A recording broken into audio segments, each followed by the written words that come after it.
Si j'avais dit il y a quelques années que le meilleur film de super-héros de l'année, ça serait pas un film du MCU, ça serait pas Black Widow, ça serait un film du DCU et ça serait Suicide Squad, on m'aurait pris pour un dingue. Bonjour à tous, bienvenue dans cette nouvelle vidéo sur ma chaîne YouTube et on se retrouve aujourd'hui pour parler de...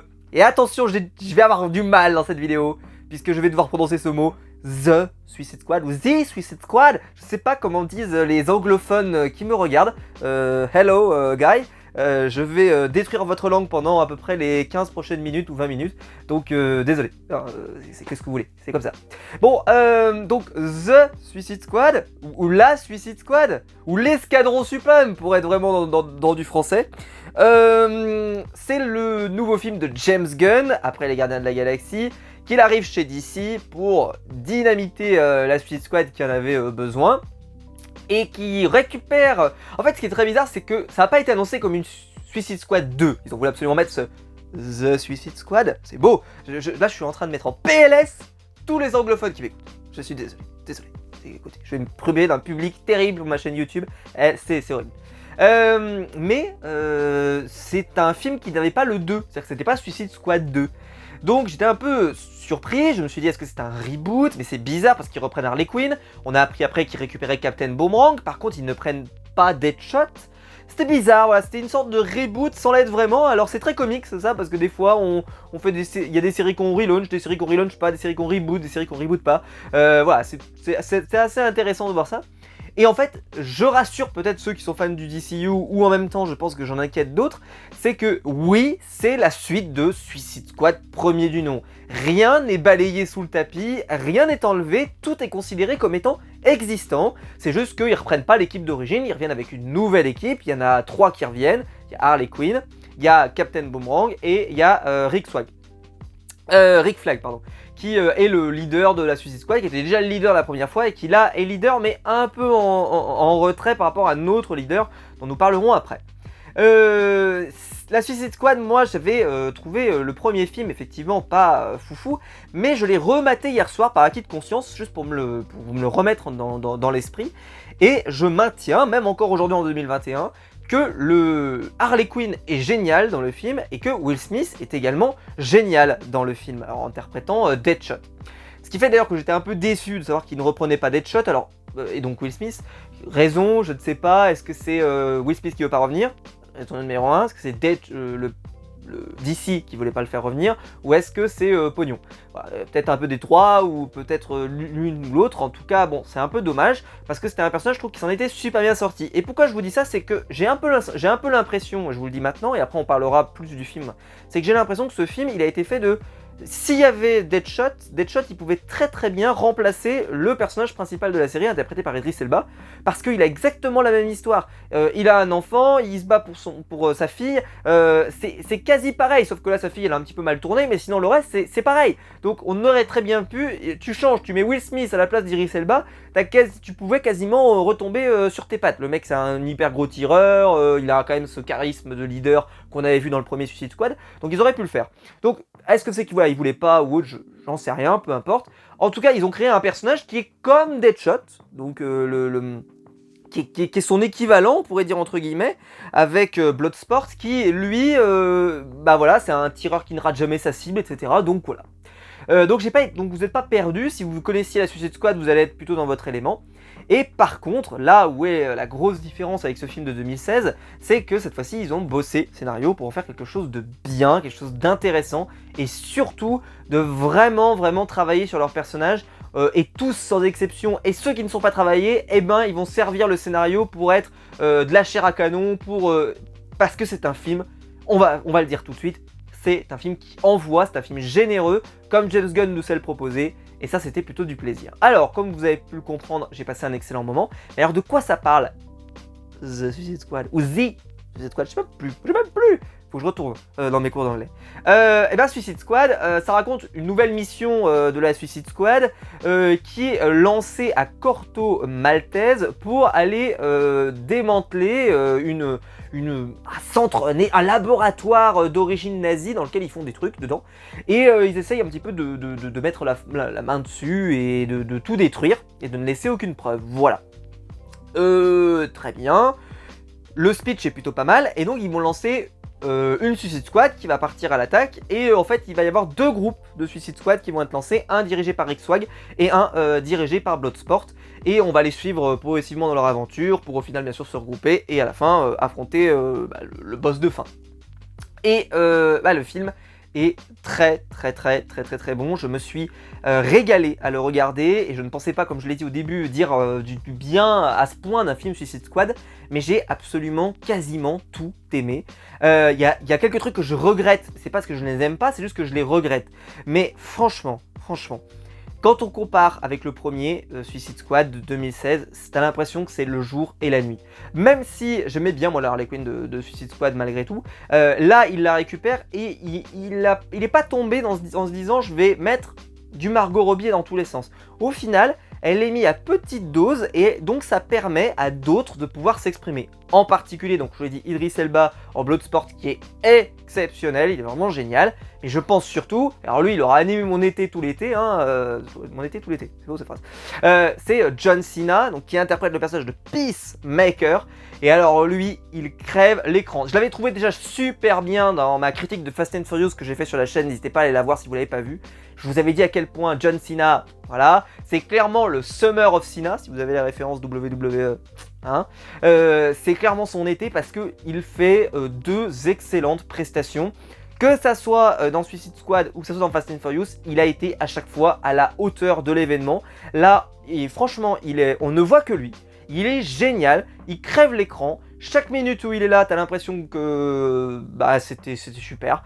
Les répliques sortent super bien. Il a de l'humour qui marche relativement bien, mais en même temps, il arrive à être sérieux. Il y a une scène en particulier que j'ai adoré avec lui et justement Idris Elba. C'est les deux, ils rentrent dans un camp, pour ceux qui ont vu le film, vous comprendrez cette scène. Et là, ils se challenge un petit peu et j'ai trouvé cette scène absolument géniale. Super pour mettre cette confrontation, que ce soit vraiment une confrontation directe. J'ai trouvé l'idée super, bien amenée, voilà. Vraiment super réussi. Mais dans les personnages, par exemple, qui m'auront moins emballé, par exemple Michael Rooker, alors je vais chercher le nom de son personnage parce que je vous le cache pas, je l'ai pas entendu prononcer dans le film, donc je me souviens même plus, est-ce qu'il a un nom annoncé? Oui, c'est Brian Berlin alias Savant. Bon, Brian Derlin, bon, écoutez, je le connaissais pas du tout, voilà, qui interprète Merle dans The Walking Dead, si vous voulez savoir un peu à quoi il ressemble, il y a beaucoup de dans cette vidéo. Je l'avais vu également dans le Fast and Furious, ce qui est pas banal. Et je suis un peu déçu, alors j'étais déjà un peu déçu de son utilisation dans Fast and Furious, mais je l'avais pas trop relevé. Mais là pareil, franchement j'aurais préféré qu'il ait un rôle un peu plus important, parce que c'est un super acteur que j'aime énormément, et le voir, je pensais qu'il crèverait plus à Hollywood quoi. Je pensais qu'il finirait dans les têtes d'affiche de pas mal de films derrière et tout, t'as l'impression qu'il stagne un peu là, enfin il descend un peu, j'ai l'impression qu'il est plus, je sais pas. Dites-moi ce que vous en pensez, mais j'ai l'impression que depuis Yondu, il est plus dans les petits papiers, enfin, il est plus autant dans les petits papiers qu'avant, c'est peut-être mon impression, et pourtant c'est un acteur extraordinaire que moi j'adore, et j'espère qu'il retrouvera vite peut-être un rôle de premier plan dans quelque chose, parce que vraiment, ça serait dommage de se priver de cet acteur qui est génial, et que j'aime moi beaucoup, voilà. La surprise, parce que j'avais pas du tout suivi cette histoire, c'est que King Shark est interprété par Monsieur quand même Sylvester Stallone, rien que ça j'ai envie de dire, magnifique, super interprétation bien entendu, alors c'est de la CGI mais ça rappelle Groot, interprété par Vin Diesel, je vais beaucoup parler de Fast and Furious dans cette vidéo, c'est incroyable, voilà, il fait une super prestation, on reconnaît bien sa voix, on reconnaît bien son incarnation, il n'y a pas de souci. On a alors Rick Flag, alors lui c'est un cas particulier, j'avais pas du tout aimé ce personnage dans Suicide Squad, la première heure du nom, j'avais trouvé inintéressant, nul, pas bien fait, et en fait dans ce Suicide Squad là, c'est un peu, je l'ai rangé dans ma catégorie déception, parce que oui il est mieux dans le premier, mais vous allez me dire c'était dur de faire moins, c'était dur, il fallait vraiment, James Gunn t'aurais vraiment dû chier dans la colle pour que ça arrive, mais ça reste globalement un personnage moyenasse quoi. Franchement je trouve qu'Idris Elba dès qu'il est là il lui pique la vedette, c'est un personnage, il est creux, il est pas hyper intéressant, je trouve que l'acteur en plus c'est pas extraordinaire. Je sais pas pourquoi ils ont absolument voulu le garder, alors bon on comprendra dans le film parce qu'il y a beaucoup de choses qui tournent autour de lui, mais on s'en serait passé, voilà on s'en serait passé. Je comprends pourquoi ils ont récupéré Captain Boomerang parce que parce que voilà, il n'avait pas été abîmé par le Suicide Squad, parce que le premier, parce qu'on l'avait très peu vu, parce qu'au final, il avait été sympathique mais sans plus, et je trouve que c'était plutôt malin de l'avoir récupéré. C'était beaucoup plus malin que de récupérer l'affreux Killer Croc par exemple. Ça on s'en souvient, hein. Putain quelle horreur. Mais voilà, écoutez, bon pourquoi pas. En tout cas, King Shark, plutôt une bonne nouvelle. Et celle que j'étais hyper content de revoir, c'est Amanda Waller, toujours géniale. Elle crève l'écran elle aussi, mais à chaque fois, de toute façon, Amanda Waller, elle est super. Ils ont trouvé une actrice qui est géniale pour interpréter son personnage. Elle est salope comme il faut. Je suis désolé, c'est pas méprisant de ma part en disant ça, c'est qu'elle l'est dans la vie. C'est une salope, c'est comme ça. Et elle l'est très bien. Voilà, donc tout va bien. Captain Boomerang, comme je l'ai dit, plutôt sympathique. Peut-être va en décevoir certains, mais en tout cas, moi j'en attendais pas plus, donc je suis plutôt content. On a également dans le film le Ratcatcher. Alors c'est une fille qui va être dans le film et qui va être tout le long du film, qui a un pouvoir pour contrôler les rats, qui est plutôt cool, on va pas se mentir. Moi j'ai trouvé plutôt drôle et plutôt sympa.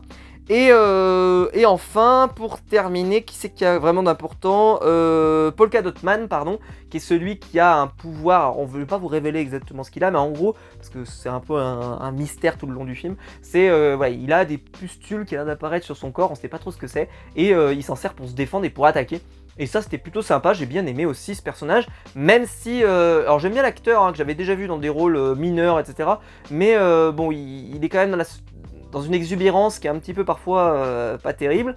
Bon, maintenant on va parler du film en lui-même. Alors, c'est un film purement, accessoirement James Gunn. J'avais bien aimé moi les Gardiens de la Galaxie premier, moi je trouve que c'est vraiment un bijou quoi. Et par contre le deuxième, bah, je l'avais trouvé moins bien. Alors il est bien, mais moins. Parce que Rocket Raccoon et Groot ils sont toujours cool. Et Yondu aussi. En fait en gros les trois ils sont géniaux. Par contre, tout l'arc Star-Lord avec son père et tout, c'était pas si fou que ça. Et là, j'ai l'impression d'avoir retrouvé le James Gunn du premier Gardien de la Galaxie plutôt que du deuxième. C'est-à-dire que c'est à la fois drôle, alors par contre il peut pas s'en empêcher, c'est-à-dire que il faut qu'ils te mettent des animaux, enfin vous savez, il y a une loutre qui parle, enfin pas qui parle pas vraiment mais humaine, il a donc un requin qui l'anime, il y a une fille qui contrôle des rats, donc il a un petit rat qui machin, voilà, c'est du pur James Gunn, c'est-à-dire que vraiment il récupère un peu tout ce qu'il sait faire. Et ce film t'as un peu l'impression que c'est, voilà ce que je sais faire, et ben je vais vous le montrer dans ce film. Par exemple, travail de la couleur. Énormément de couleurs, voilà, on le sait, c'est sa spécialité. On l'avait vu un peu dans la bande-annonce, des fois des grands moments en blanc, puis après des grands moments colorés. Il y a une scène par exemple de Harley Quinn qui se bat et qui envoie des fleurs de partout. Bah, c'est vrai que c'est très coloré, c'est magnifique, enfin, c'est sublime quoi. Toujours, t'en prends plein la gueule avec lui. Les scènes de combat sont plutôt stylées, même si je déteste, ça c'est quelque chose que je ne peux pas, c'est quand t'as un personnage, je vais pas dire pourquoi, mais Harley Quinn va se retrouver à un moment désarmée, voilà, pour une raison ou pour une autre, elle va se battre avec une lance, je vous dis pas pourquoi, je vous dis pas comment, on s'en fout. Et ben, les mecs ils arrivent, et croyez-le bien, ils ont des armes à feu, de quoi pouvoir la cribler de balles et en faire du gruyère, mais ils vont jamais tirer. Ou alors quand ils vont tirer, ça va être trop tard, c'est-à-dire que t'as l'impression qu'ils ont des temps de réaction, limite ils se sont fait vacciner pour le Covid, ils ont des séquelles, blague à part, humour noir, mais franchement honnêtement, il y a des problèmes quoi. Les mecs ils arrivent, ils ont des fois de quoi la cribler de balles et ils l'utilisent pas. Ou alors pire, parce que j'ai pire là-dessus, hein, j'ai pire. Ils arrivent, par exemple il y a un moment, elle arrive dans une pièce, il y a plein de gens, et ils sont littéralement en train de se balader sans avoir l'arme à la main, sans avoir l'arme pour la pointer, ce qui fait qu'ils se font décimer. Et ça c'est quelque chose qui me gêne moi. C'est pas important, ne vous inquiétez pas, la scène elle sera quand même stylée, ça sera quand même badass, c'est tout ce que tu veux. Mais pour quelqu'un qui aime les scènes de fusillade comme ça, moi c'est toujours quelque chose qui me titille. C'est mieux fait dans certains films où par exemple quelqu'un se bat à main nue et que le mec il a un flingue, ça se justifie beaucoup mieux. Là des fois c'était un peu on comprend pas pourquoi il tire pas quoi. Voilà, je suis désolé mais il devrait tirer beaucoup plus souvent. Mais bon, c'est pour pas que les gens meurent non plus, je comprends bien. Comme je l'ai dit, alors Harley Quinn, ce qui est bien, c'est qu'elle ne vole pas la vedette au film, elle est bien, elle vole pas la vedette, donc bon travail de James Gunn là-dessus. Et surtout, excellent rythme du film, parce qu'il y a beaucoup d'humour, mais je trouve pas tant que ça. Alors, c'est souvent, voilà, ça désamorce. C'est-à-dire que je voulais parler par exemple de la fameuse scène du camp, qui est géniale, bah, elle est désamorcée cette scène, dommage, mais c'est le style, hein, c'est comme ça. Et toutes les scènes sont un peu désamorcées, c'est-à-dire que voilà, il se passe passer un truc, hop, ça va la désamorcer. Il va se passer un truc, il y aura une vanne, machin. Ça c'est le style James Gunn, faut aimer, voilà, faut aimer.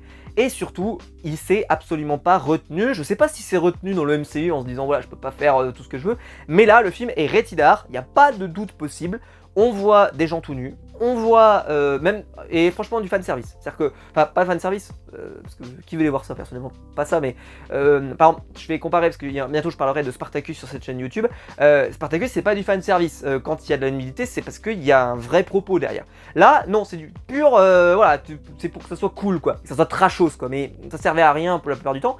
Par contre, pour le côté on tue plein de gens, parce qu'il y a plein de morts dans ce film, vraiment la Suicide Squad porte bien son nom, c'est un vrai suicide, c'est une vraie extermination, il y a énormément de morts, et les morts sont trash, c'est-à-dire que ça envoie, les têtes explosent, etc. Et là, la Spartacus, quoi, en gros, c'est-à-dire qu'il s'est pas retenu, quoi, les têtes, elles sont coupées en 1000 morceaux, il y a des bombes, il y a des machins, enfin, il y a du sang vraiment de partout, quand il faut en voir, il y en a. Il s'est pas retenu, donc je sais pas si c'est parce que voilà, le studio maintenant d'ici, parce qu'on se souvient de la première version de la Suicide Squad, c'est qu'ils le trouvaient trop sombre le film, donc ils avaient voulu le colorer, ils avaient voulu le machin, etc.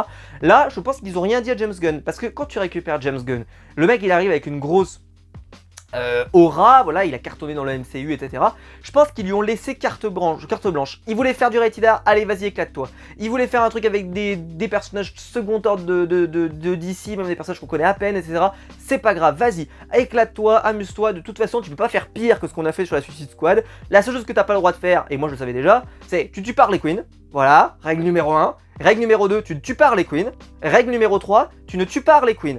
Tu as fait ça? Très bien, tout va bien. C'est pas un spoiler, hein, c'est juste que Harley Quinn, c'est évident qu'elle peut pas mourir. C'est la seule. Vous voyez, vraiment que. Alors, j'ai estimé aussi que Idris Elba, ça me semblait étonnant qu'il meure. Et je pense également que John Cena, voilà, Peacemaker. Il y a une série qui était en cours, je le savais déjà moi, donc je me doutais qu'il allait probablement pas mourir ou mourir, je savais pas, mais je dis pas qu'il meurt pas ou qu'il meurt, hein, je dis juste, on n'a pas vraiment un parti spoiler, je dis juste que c'est les trois qui me semblaient un peu avoir une immunité parlementaire, vous voyez, qui peut leur permettre de survivre à ce genre de film.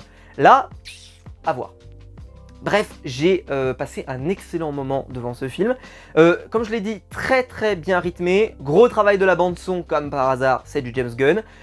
Coloré, comme je l'ai dit tout à l'heure. Un film réussi, un film malin. Un film qui, je pense, va réconcilier les gens avec le DCU. Parce que quand même, on a eu la Snyder Cut qui a globalement plutôt plu. On a eu également ce film-là qui semble pas mal. Il y a Le Rock qui arrive très prochainement avec Black Adam. Voilà, ça peut peut-être... Et Flash, après Flashpoint en plus. Donc j'espère que ce film-là est la première pierre, enfin, seconde pierre selon comment on le compte, mais vraiment une des premières pierres qui va remettre un peu l'univers d'ici dans le bon rail. Parce que le Wonder Woman n'avait pas été terrible. Et donc j'espère que voilà, ça va redonner un peu un second souffle à cet univers. Parce que je serais déçu, moi, qu'il n'y ait plus de films d'ici au cinéma.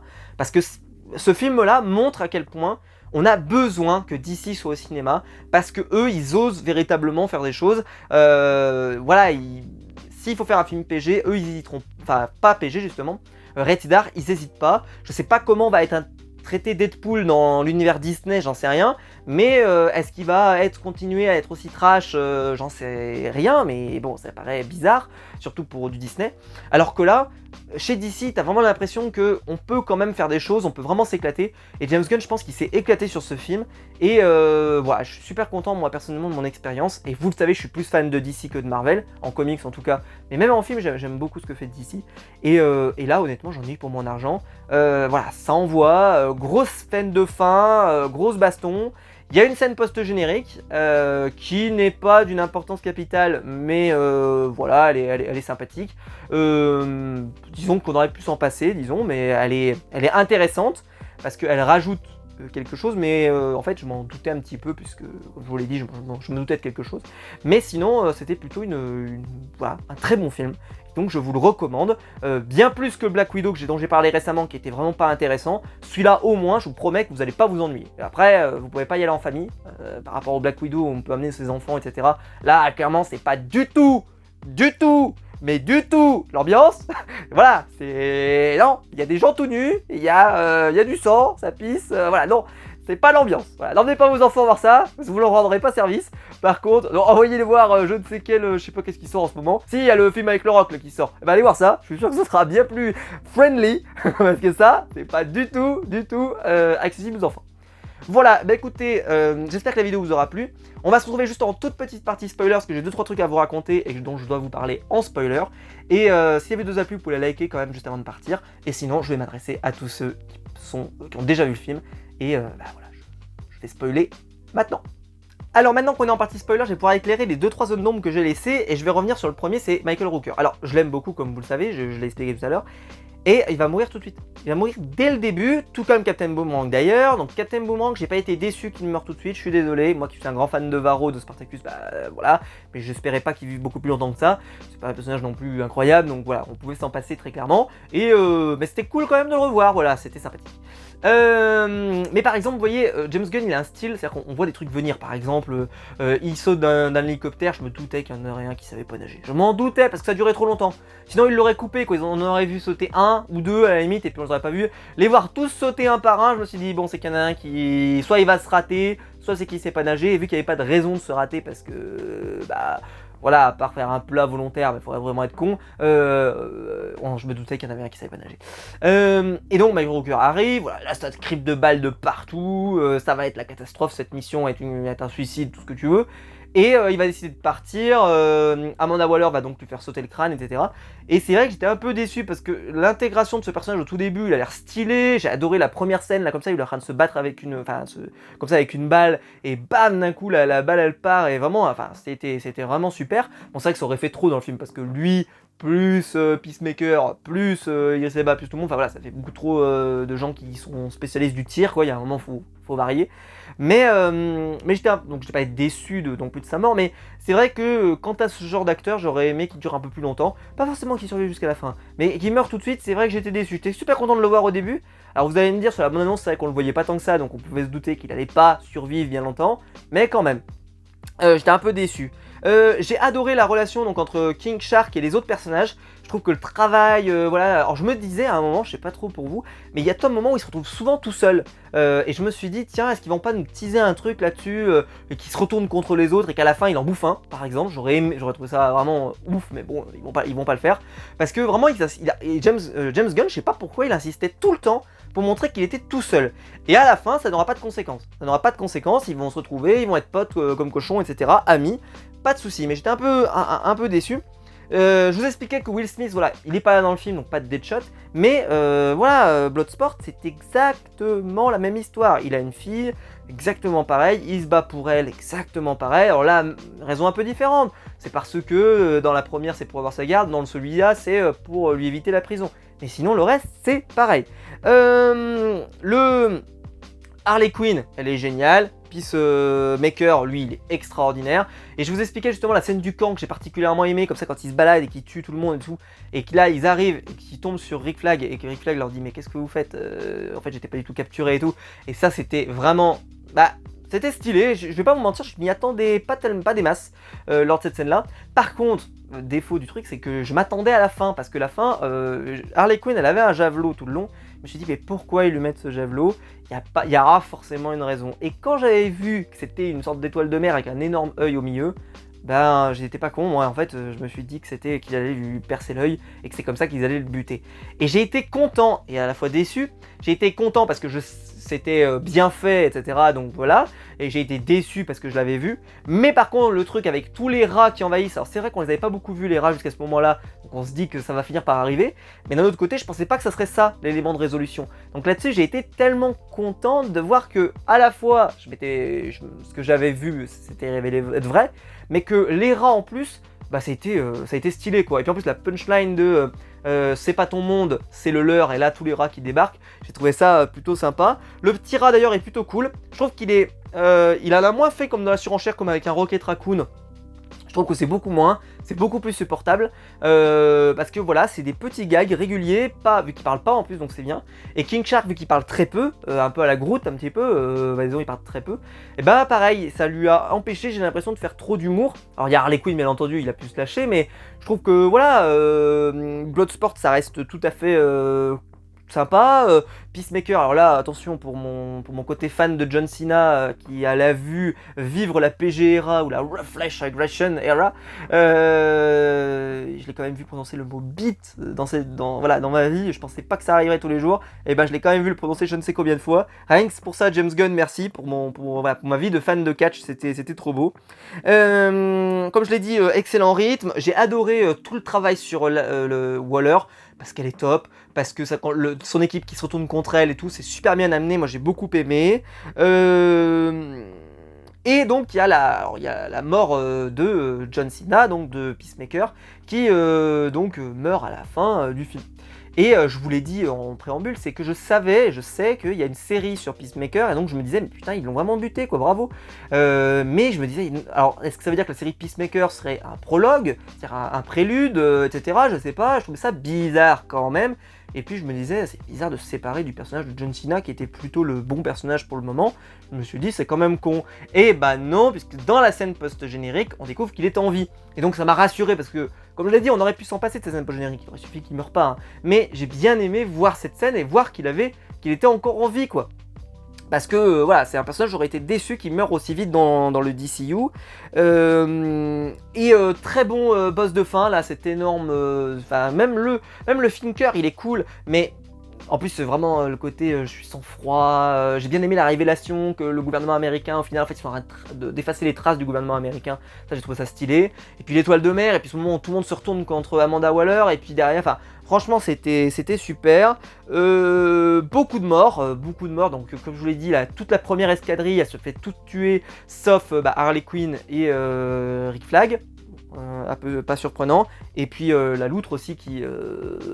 Bon, franchement, honnêtement, on aurait pu s'en passer. Hein. Je vais pas vous mentir, j'ai trouvé ce personnage inintéressant, ni fait ni à faire. Ok, c'est vrai que c'est du James Gunn, c'est dans son style, il aime bien prendre les créatures comme ça, les un peu folles et tout. Mais honnêtement, ça n'apporte strictement rien. Et puis le truc où elle est en train de se noyer, ça m'a pas fait particulièrement rire. Donc, ouais, je l'ai pas trouvé cool, moi. Je l'ai trouvé un peu lourd et pas très très drôle. Mais voilà, bonne scène post-générique. Donc, restez bien, enfin, il fallait bien rester jusqu'à la fin pour voir ça, parce que ça valait le coup quand même d'être là pour voir.